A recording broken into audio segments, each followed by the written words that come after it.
introduce myself per Jack, but I'm Isabel. I'm one of the board members for Small Waters, and I was an intern back in 2019. Doesn't feel like 5 years ago, but maybe it is. And right now I am an intern at the Environmental Protection Agency in Chicago, but I really had a lot of valuable experiences here in McHenry County throughout college that helped shape my career. So grateful to everyone here.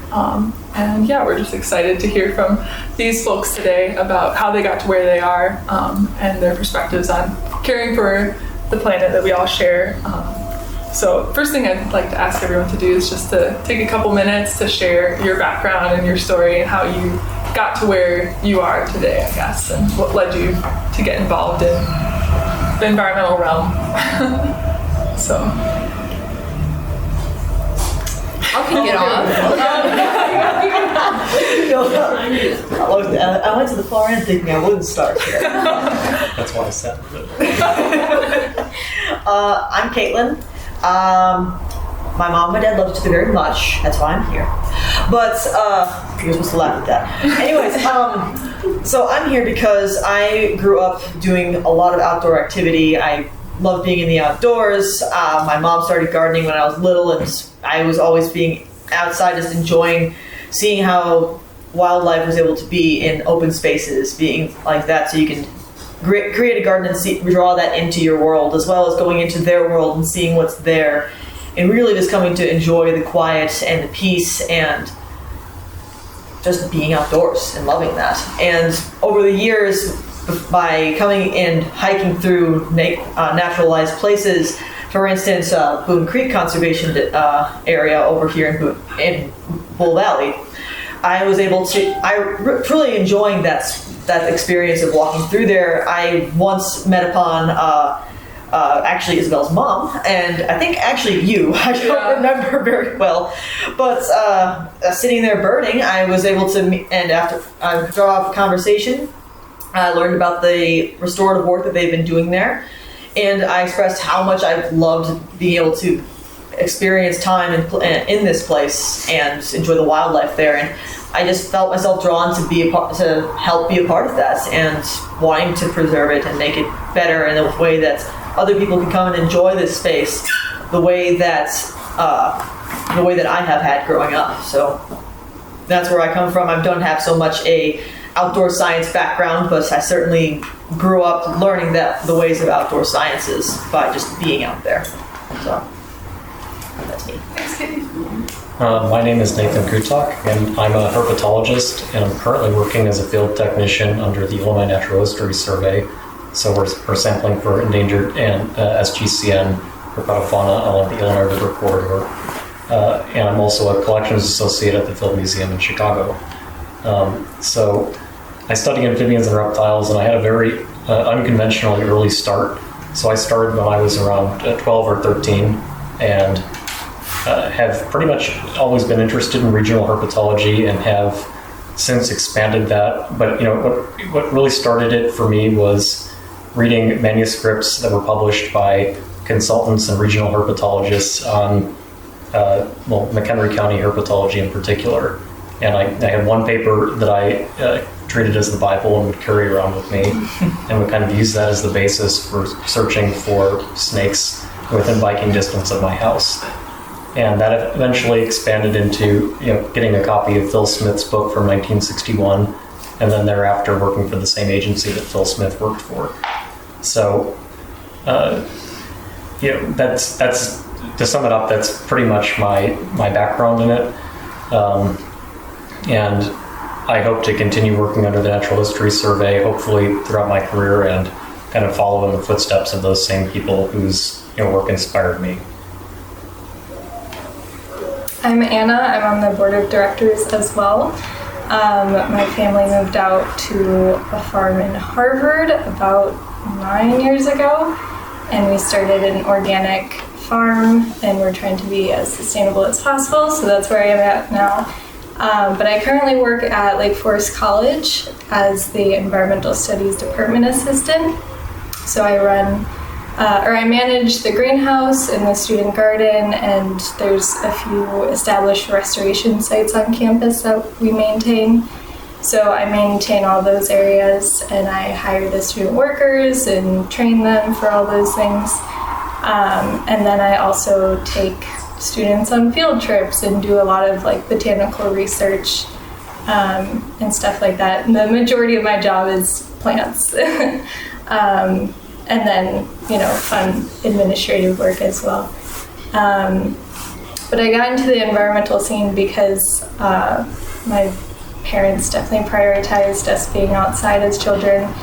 And then in middle school, I became very interested in like the zero waste lifestyle. So I got more interested in just protecting the environment, got connected with some people in McHenry County, and then got connected with Jack and Judy through that, and have since learned more about restoration. I worked at tall grass restoration for a summer, so I'm just trying to learn as much as I can about plants and how to conserve them, as well as the broader picture of the environment as a whole.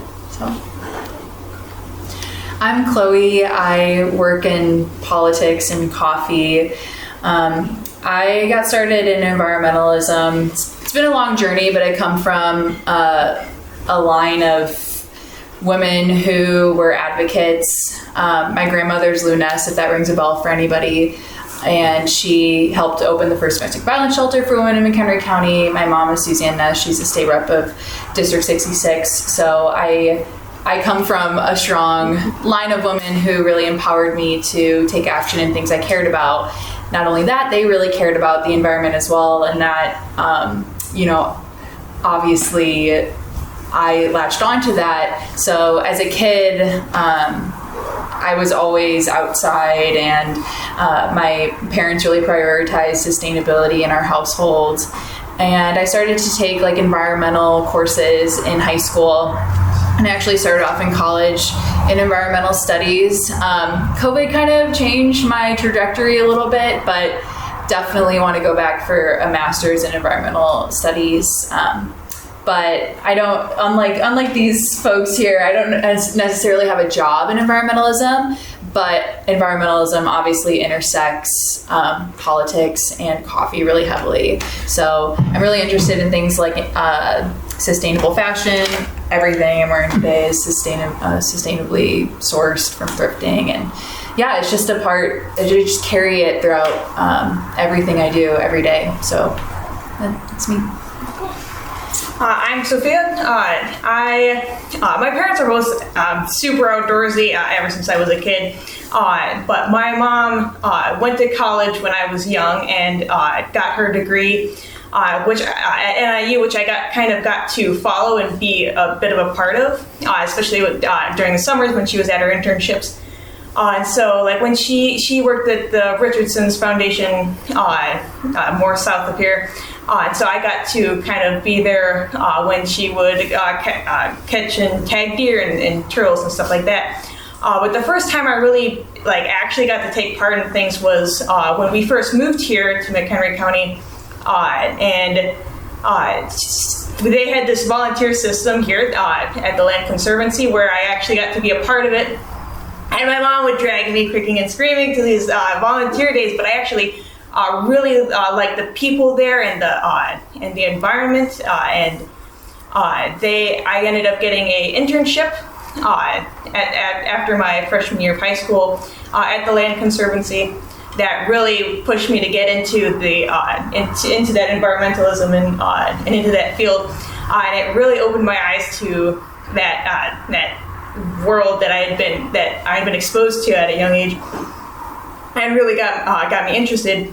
I work for one of the as a through land restoration kind of freelance with one of the board members from the Land Conservancy, and just clearing invasive species and that sort of thing. And it's the gratifying experience of being able to restore those ecosystems and stuff like that, and on that property is really what pushes me to be a part of this. Very cool. It's cool to hear all the different paths that you guys have taken, but how they have some similarities as well. some of you wove this into your story, but I wanted to talk about mentorship and how maybe older people or people that have had more experience than you played a role in your development. So if you could maybe speak about who your mentor has been and how they've impacted you. And we don't have to go down the line every time. So I don't know wants to. I'm happy to start again. But going along the lines of having a really outdoorsy family, summering up in like Upper Peninsula area as well as Midland, Wisconsin, there was lots of hiking in the outdoors, and my dad was an avid deer hunter and everything. So when he'd be out there, he'd go out there and he'd be, well, kind of not so much restoring the land, but preparing the land that would be a place that would attract certain wildlife to hunt. In a way that was, it allowed me and my siblings to like roam free on this property that he owned, and so we were able to see all kinds of different things. Like we were able to find deer sheds that had gone behind, look in the creeks and see the frogs as they came by, and look at all these other little things. So that, like, you know, meant a sense of mentorship. The family, like, letting us just be in the outdoors really was a way to like kindle that love of being out there. But when it comes to more so the restoration work and everything, I think that has to do with, for one, being around people in college that were, one, more environmentally conscious. Loyola University had a big, they had a lot to do with sustainability there. That was a big one of their tenets at Loyola. And so different friends of mine that did everything from being more sustainable in the way that they lived their lifestyle, in the way that they were to source their clothing or to source their food and everything.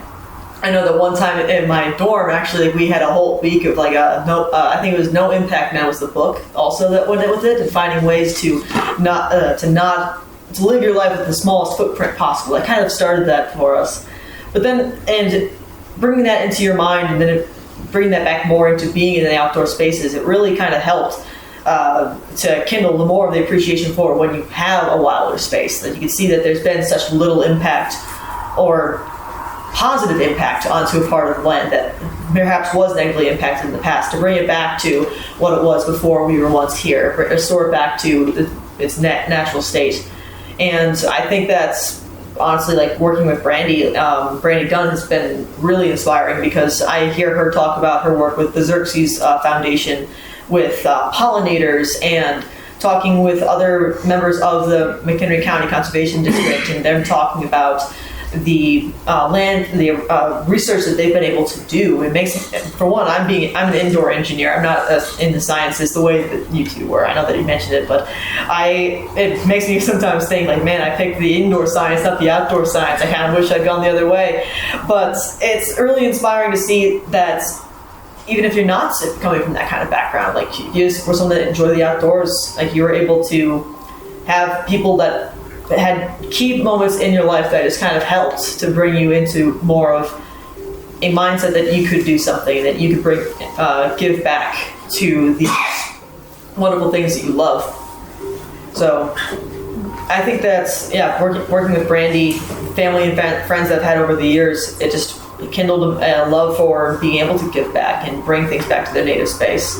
And I hope that someday, like, I can work with some people, whether it's someone that's a volunteer that's trying it for once or twice, or just, I know my mom, for one, like always is asking me, what's this thing? Should I be pulling it out? Should I be putting something more native in here? Or asking me some kind of question about something in wildlife. And I love that little joy of being able to do that with my parents, let alone to maybe a bigger impact of more people in the future. But I'm just starting off on it. I've only done it for a year or so. And here I am talking about it in the panel, so. Yeah, it's cool how quick you can pay that mentorship forward to others.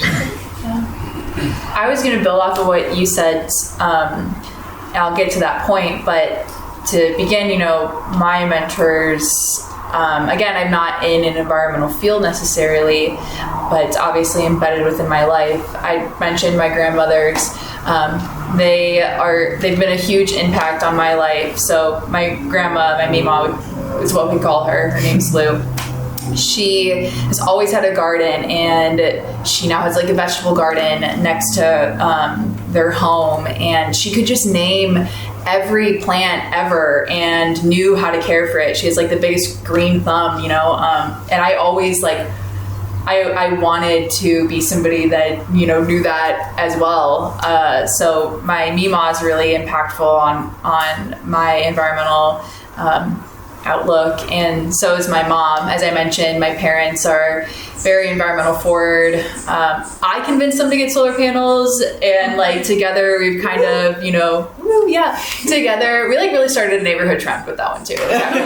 But together we've just kind of bounced like ideas off of each other on how to be more sustainable. Every down to little things. Like I had this water bottle for like 3 years, right? I carried it around with me everywhere. My mom got us doing this when we were like 6, 5. You never saw us with plastic water bottles. I know it's such a little thing, but that small thing, obviously inspired me to like continue on environmentalism in my life. I want to point out David Evans over here, and Sheila and Anna and Paige. They're the first farm I ever woofed on, which is Worldwide Work-On Organic Farm. So they've definitely been mentors for me in learning about sustainable agriculture. And then I went on to go to like Oregon, which didn't really work out, but farmed in Alaska on a remote island, and in Michigan. And it was really the positive experience I had with them that kept me doing that. But to your point about young people were also a mentor of mine. I know mentors are supposed to be somebody that's like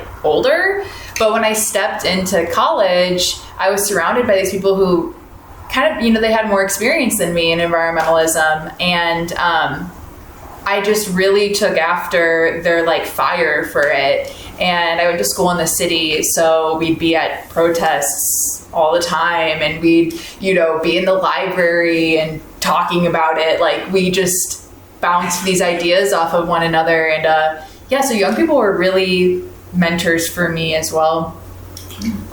Building off of both of yours, actually. When I did the internship at the Land Conservancy, I was with a few other people as well who I did the internship. It was more of an apprenticeship, and I started right after my freshman year of high school. So I was very young, and I very, very inexperienced. My mom used to quiz me on plants and stuff, like when we went out hiking and stuff like that. So I wasn't entirely new to it. But other than that, everyone else, there were 2 other people in their going into their senior year of high school, and then there were 2 people coming close to the end of their college career. And so these people knew what they wanted to do. They knew that they wanted to go into environmentalism, and it was inspiring to be with them and kind of see them. And it was a little scary at first because I felt like I really had to try and catch up to where they were. But I think that really pushed me to really expand on my knowledge and expand on my experiences. And then, of course, my mom played a huge role in just pushing me to go out and do these things and to connect with everyone else at the Land Conservancy. And just the people that we met, because we would do all these field trips to all these different locations, including Jack and Judy's place. And that, like, all those different people that I got to meet there, and their love for what they were doing really showed through. And made it all the more interesting and all the better of an experience. So that those were, aside from my mom, those were like the people that really pushed me to where I am. Yeah, I think for me, I forgot to mention, I graduated from Lake Forest College with an environmental studies degree, and now I work in the same department. And I was never a very intentional student, so I didn't get the chance to really know any of my professors, but luckily they're all my colleagues now. So this one professor, he's a botanist, and all he wants to do is look at plants and find the rarest plants in bloom. So throughout the whole summer and spring and fall, we go out to all these different sites, including like Southern Illinois, Door County. We went up into the UP last year, he was trying to convince us all to go to California this year. I'm like, that's a little too far. But yeah, so he's always just doing everything he can to help me understand just everything about our native plants up here. And whatever questions I have, which is great because he's 2 offices down, anytime I have any question about a plant, I just walk over and ask him about it, and he'll sit and talk to me about it for 15 minutes, and he'll sit with me and talk to me about it for 2 hours if he had the chance. So that's been a really good mentorship that I've had. And then I have a few other professors there who are more on the political and social side of environmental studies.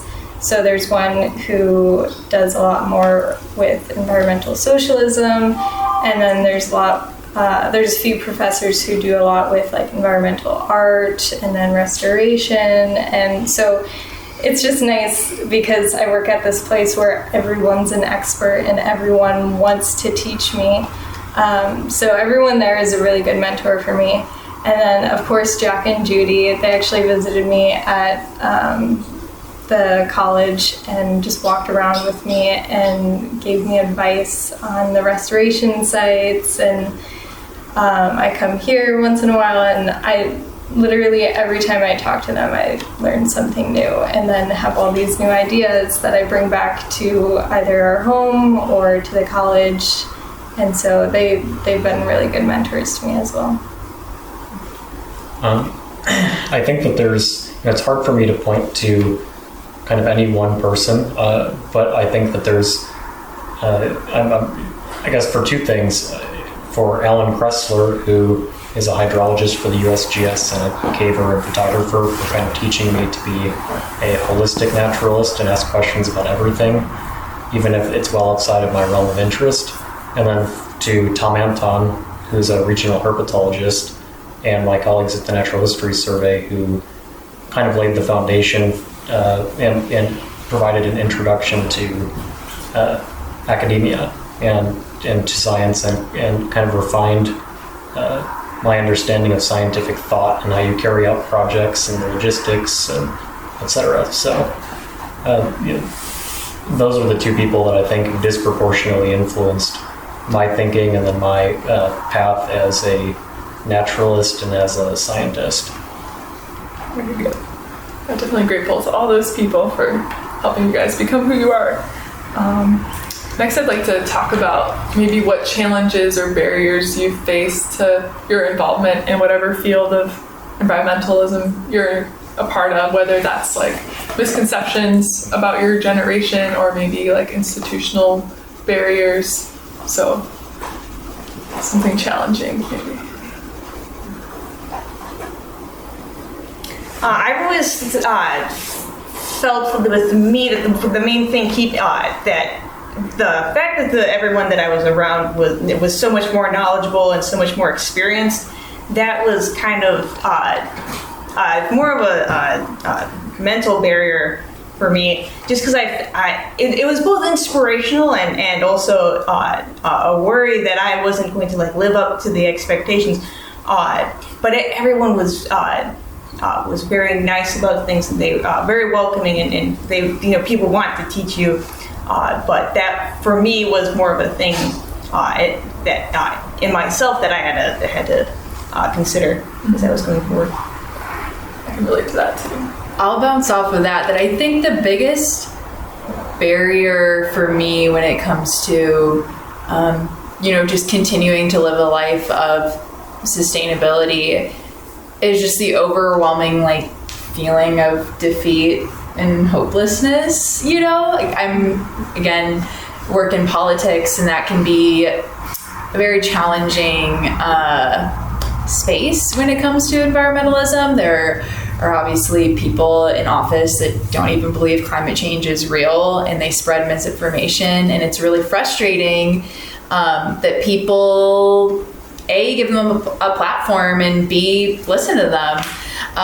So overcoming kind of those misconceptions, and I really struggle with like, how can I educate people, you know, when there's this individual who has so much power spreading something that's wrong. And yeah, to build off of that barrier, I'd say it's more of a I've experienced like mental health, and climate anxiety, and that's a really hard thing to overcome when you like lay there and you just think about the fact that I'm 23, I have to live on Earth for a really long time, and there are people in office who are 80 or something creating legislation that's going to harm my future, right?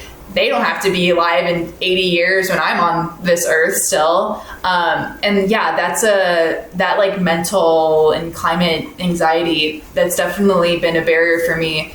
But I know that if I give up on my sustainable efforts, like there's going to be somebody who does, and then else who does, and you don't want to create that like negative chain reaction. And so that thought keeps me like going forward. But yeah, that climate anxiety is real. It's real. To go off of what you're saying, I was thinking about this. I was thinking about this, like how to approach it, really, because personally, I don't see too much when it comes to barriers being applied to me directly. But I know what you bring the point of the politics behind it, and then I did also think about the climate anxiety, because yes, I definitely have had to deal with environmental anxiety as something to overcome on a personal note. But when it comes to other people, nothing so much directly to myself, but again about the legislation and there being, it does come off as something that is definitely a barrier that you want to overcome. But the question always is, what can I do about it directly? And especially if you're not someone that's in politics, besides obviously taking the time to vote. But I know, at least in my mind, since I haven't dealt with anyone individually calling me out or having some barrier like directly in front of me, that is something that I would be interacting with myself. So besides that, like I know I'd have to take the time to keep trying to do what I can to educate the people that are around me, my individual family, my individual friends, and just doing what I can to make my small impact in order, because eventually you might be able to have some sort of chain reaction that does lead there to be a positive feedback loop, by leading by the power of your example, to quote Biden actually. But so that's the one thing that I can think about, is just doing what I can to make my small impact that might someday be able to inspire somebody else to continue having more of an impact themselves. Yeah, I think a lot of guilt going off of both of those. Just thinking about all the things I can be doing that I am not, whether I'm like actually capable of it or not. The fact that I have a car that I have to fill up with oil, and I can't afford an electric car, and most of the world can't. And so just like the spiraling of thoughts of like, I feel guilty for these things and they're more accessible to me than most of the world. And then also what can I do about this huge problem is definitely a big thought. Yeah, as you said, eco-anxiety is real. I guess my answer is a lot less deep, and it's more so just, I'm self-taught, and it's just establishing legitimacy without a degree. And I think that I've been a very unconventional student, so trying to navigate that and trying to find my place in a complicated field, knowing that my trajectory is a lot different than others. Yeah, also similar thought, but opposite, like I have a degree, but I feel like I don't fully understand so much of what I should be when it comes to climate change and different environmental sciences, and so I'm just never very sure of myself. I'm afraid to share my thoughts because if someone questions me and I don't have an answer, then climate change must not be real. So I feel like I'm never really have enough experience or education to, work to teach others, I guess. going on that too. Like if it's not nearly as deep as I think eco anxiety is, but just personal anxiety of like if you're out and about. I know that I've had plenty of conversations with random people if they're holding binoculars. I'm like, oh, you're someone in the birding community, so you're going to be. I'd love to have a conversation with you, and someone starts talking about ecology or something in the natural world, and it's like, I don't know nearly as much about this as you do, so holding this conversation is going to be difficult for me. So it's just going on top of that as well. How can you how do you, not knowing as much as you potentially would want to continue to help? So. Thanks, everybody. I know it takes some vulnerability to share some of those things, so we appreciate that. So in regards to barriers and like helping remove those for other people, what can we do to like foster the desire and the ability for other people within our generation and the next generations to get involved in caring for the earth? Honestly, I think that's one thing that I think could do a lot. I think could be done more of, and I know this is difficult to do. You know, the idea of Facebook being something that like it's supposed to be like the town square of your local community and everything, and having it so that everyone can kind of see what's going on, like events and everything.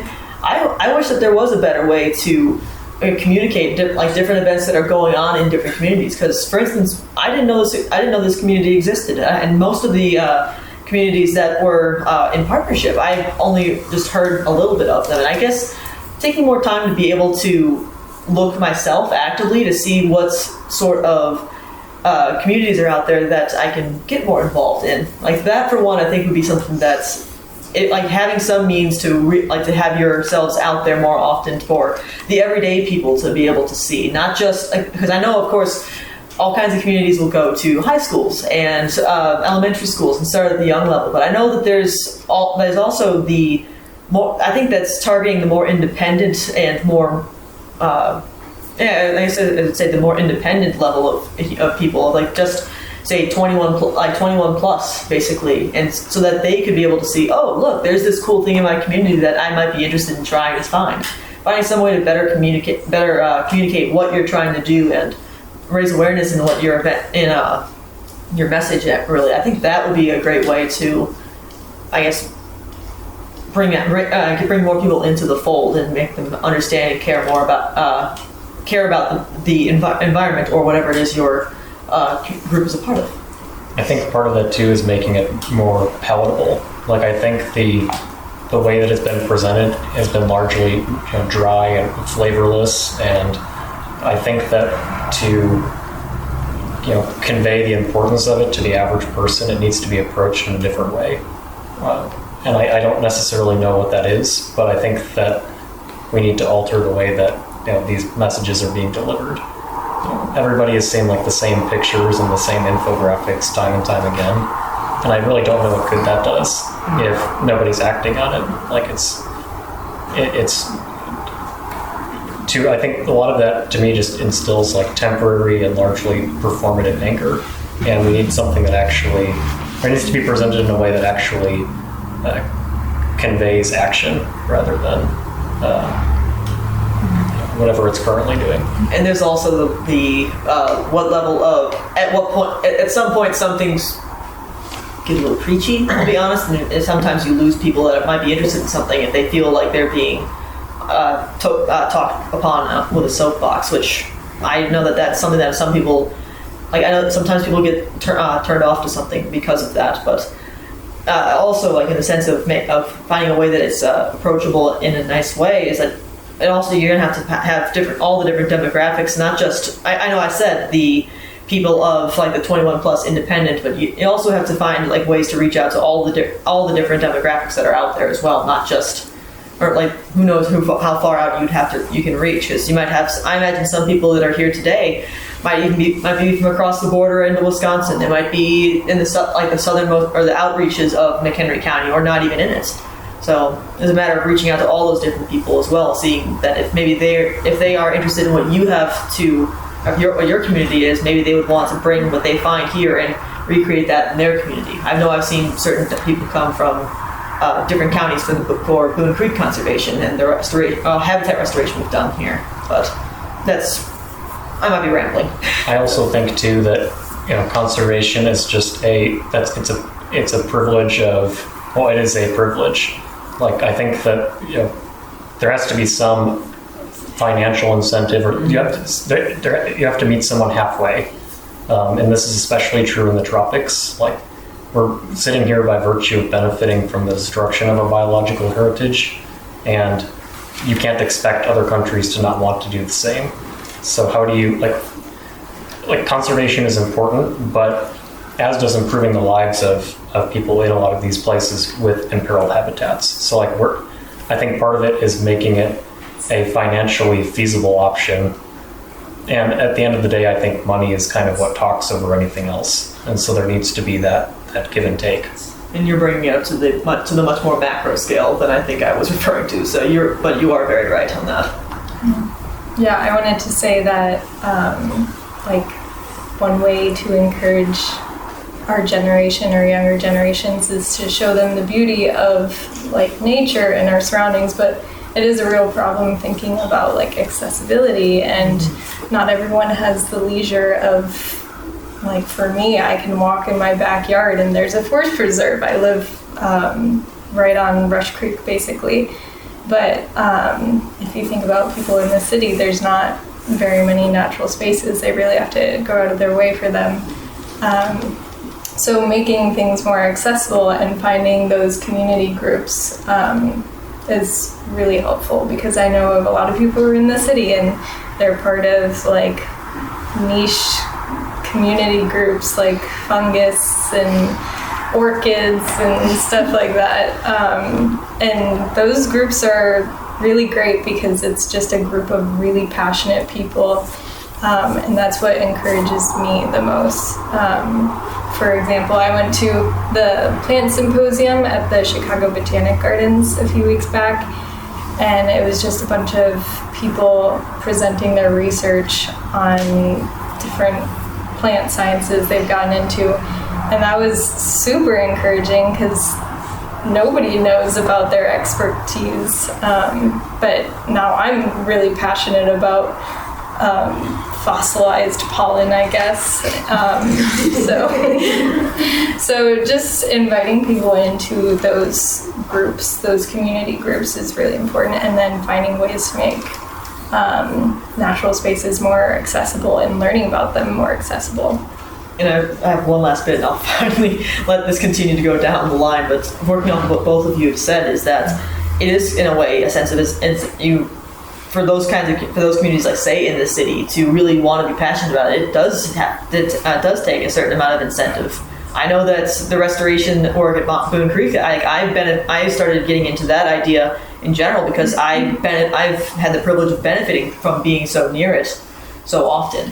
Versus you have someone in the city, again, you have like their little groups and everything, but it's so difficult for so many different people in, say, the city to get out to be able to go to these kinds of conservation areas in general, because the only things that they really like, they have Lincoln Park and maybe some other parks that are further down south in the city of Chicago, but it really is if you want to get involved, they have to have the incentive of being able to.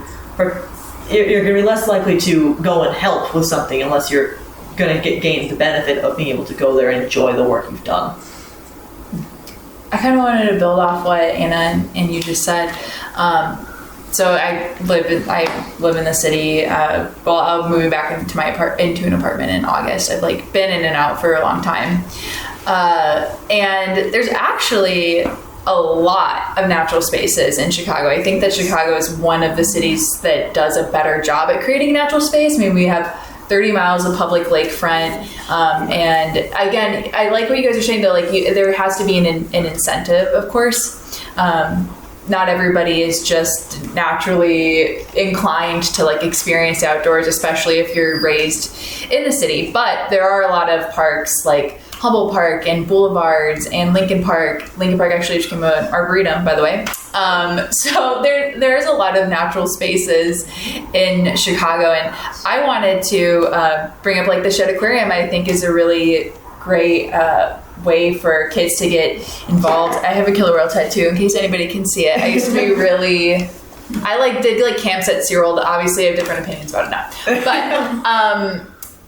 I wanted to kind of get back to like the origin of the question of how you get young people involved, which I think is what, right? I think that kids are naturally like imaginative and they want to explore, and as long as you foster like a child's imagination, they're going to find something in the natural world that they love.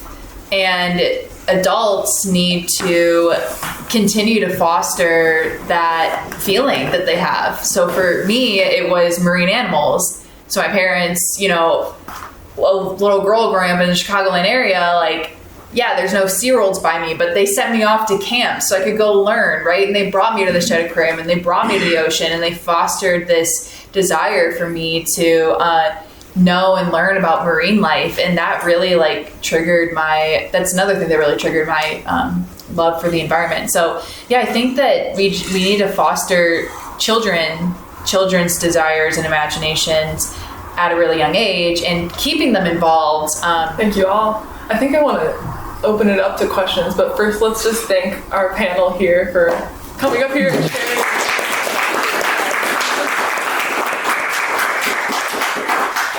Yeah, I saw we're past 4, so, but if there are questions for our panel while they're up here, I'd like to. I have a question. I've been thinking about it the whole time. Not sure if I wanted to ask it. I'm not sure how answerable it is for you guys. Your stories are really inspiring and beautiful. It was really fun to hear them. I think there's a reason you guys are here, and you know, it's like many of us. There was somebody when we were younger who took us fishing, took us out into nature, through gardening, you know, different experiences that kind of helped instill your environmentalist impulses. The question I'm pondering is, you know, a lot of us, as you may know, in the environmental stewardship community are older and getting older by the day, and you know, we try to reach out to schools. Usually it's high schools, sometimes it's lower levels, but and so it's kind of like a brick wall. We're not talking now about an individual relationship, you know, a mentoring of a parent and a child kind of a situation. It's a school, you know, and you have a contact in the school and you try to invite them to participate in, say, a restoration work day.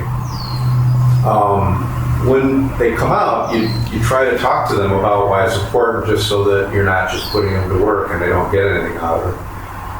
But it's getting them out in the first place, you know, and we've had some successes and mostly failures, but I wonder if any of you can think back to when you were at that age level, and is there anything that you can think of that might be a way to induce kids to make it interesting? Maybe it's a peer thing. They don't want to go if nobody else is going, you know. We've had individual students who come by themselves, and you're like, wow, this kid is super. But any thoughts come to mind on, you know, how can we be more effective at our outreach to students and to get students to come out and do the work that most of us older people do it because it's just passion, you know, and I don't know how to instill that in a younger person.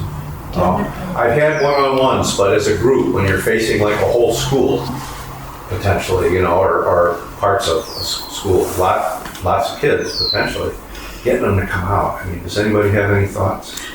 I just asked if I can go first. I have a very good memory, actually, and this is relevant because I literally yesterday I went for my mom and I spent Friday night together just because I haven't seen her in a while, and you know, beautiful day. I'm like, you know what? We just came back from dinner. I'm going to stop us off at Boger Bog, which is one of the conservation spaces around. I was just going to take her out for a quick walk, like just to like one little space. But we started walking, and she was like, "What plant is that?" And I'm like, "That's skunk cabbage. Do you remember? I made this little book for you when I was a kid in first grade because there was a field trip that we went on at a place called South Woods, and this is up in Wisconsin." And prior to that field trip, we were learning all about spring ephemerals. And so what we had done was we went. The teacher had us learn all about these different ones. Like this, I imagine there were sheets or presentations or something.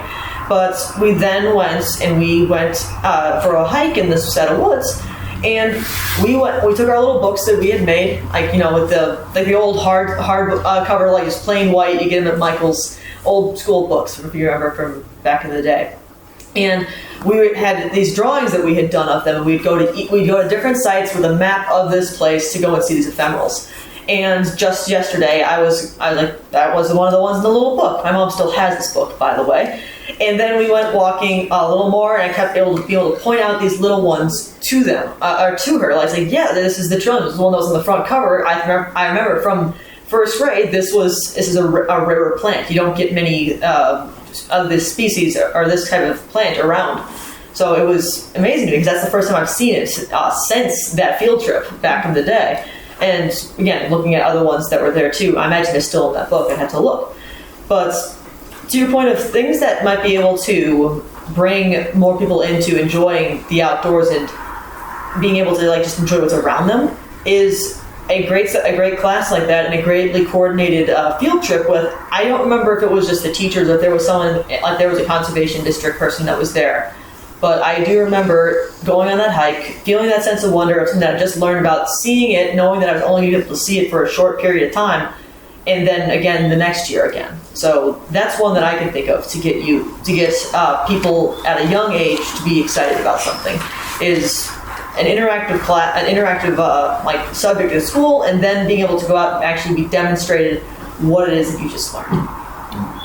I have a follow-up question for you. I'm curious, what are you doing right now to, outreach to these kids? Well, my answer to that is what Katie just said. You've got plans for next Saturday that you're bringing kids out to Habitat from Richmond Burton High School. They're going to get to see the beautiful spring ephemerals, but then we're going to also ask them to help pull garlic mustard. I don't know, personally, I was doing that this morning because I love it. And I feel like and we were talking this morning about how do we get the whole Wonder Lake community engaged in pulling garlic mustard. And I think that whole business of learning what lives there Well, and we'll inspire people. We've learned some things. Some things we've done, it seems like they're working a little. But some things don't work so well. For the last 2 years, we've gone to Alden Hebron High School at the invitation of the school to table at lunchtime. Every kid in the school, there's only a couple hundred students, but we're in there in this gymnasium where they eat lunch, and we talk with kids for the whole hour, and we try to tell them why Hack is really cool. We're on the board of Friends of Hack. We try to tell them why it's cool that they live in the refuge footprint. It's their natural heritage right out their door. We try to connect them as much as we can. And we haven't really gotten much turnout from that. It seems like when it works better, it's when we work with the school to set up like a dedicated event just for them. Then it seems like that's maybe starting to be where we need to go. Well, I would recommend that you recruit somebody younger. Not that I'm friends with everybody, all ages. But high schoolers, they're a tough nut to crack, Yeah. I really recommend recruiting somebody younger to go with you. And my mom, again, she's the state rep. She just went to South High School and talked to a government class. Granted, it's like a government class, so these kids are interested in it, But we had so many volunteer contact forms from my mom going to speak to these kids and them getting to ask direct questions. And I wonder if there's a way where you can actually be in the classrooms, and this is a dedicated class, for this class today, we're going to hear these people, and whether or not you go to environmental studies or environmental science classes or not, there's bound to be a kid somewhere in a class that feels interested, and again, maybe bringing a younger individual along. this is, yeah, that's an voter turnout. Like, I'm bringing it back to like politics. It's hard to engage young people. Like, it's tough, you know. Young people are always like the least amount of people that vote in elections, and it's a bummer. So I definitely feel your struggle, but yeah, I'd say like sitting in on a class and getting to talk and them ask you questions might change your trajectory. If I can also pitch in on that, like I remember assemblies like that were a reason, or like I personally was one that actually did enjoy listening to these most of the time, but most everyone that I knew of that was like the cool kids, or anyone that wasn't me, was like, great, I'm out of class today. I'm gonna sit here and chat with friends. I'm not gonna pay, like, great, I'm not here.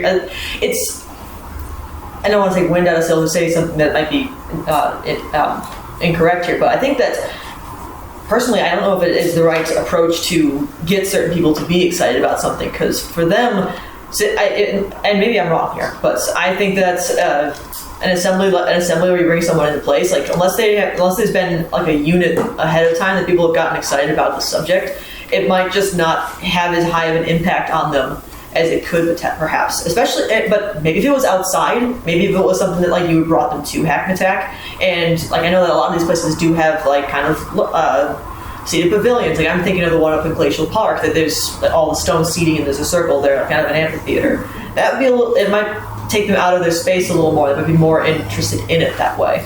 But I know that like when it came to big assemblies in the past, when I was in high school anyways, it was, most people were just like, yay, we're out of class. But again, you're saying this is at lunch too. So it might just be that they're distracted. They're not seeing why it's as big of a deal as it could be. I think part of it too is taking more of an individualistic approach. Like I kind of lack faith in like people collectively, but I do think it's important to serve as a mentor or provide resources to those who are just innately interested in it. I mean, I think it's like, to be passionate about this is, you know, there's the fact that there's 20 people that came today, or 20 to 40, shows how small of a community this is.